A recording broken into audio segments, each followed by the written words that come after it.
Back when you were in Congress, you were a deficit hawk. What happened, sir? We need to have new deficits because of that. We need to have the growth, Chris. If we simply look at this as being deficit neutral, you're never going to get the type of tax reform and tax reductions that you need to get to sustained 3% economic growth.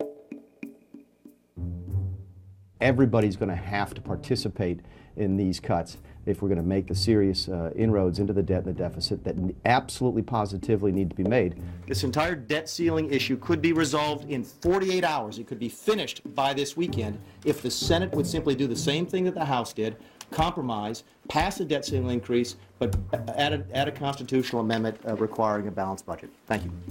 It's a concept that seems rational to most of us. Evidently, it's not rational in Washington, D.C., that if you don't have money, the first thing you do is to stop spending more money.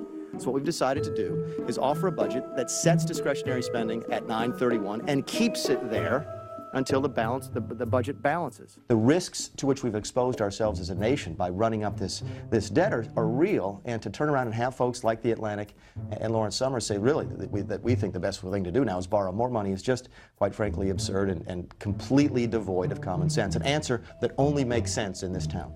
And unless we're going to continue to steal money from our kids, we have to make a very difficult choice, which is, are we going to raise taxes or are we going to reduce spending? Those are the only two ways to close the deficit.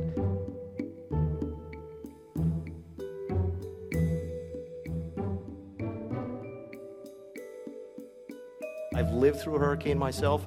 I've had my office destroyed by a flood. I think this is a proper function of the government. The motive here is as simple as it looks. I just want to try and find a way to pay for it.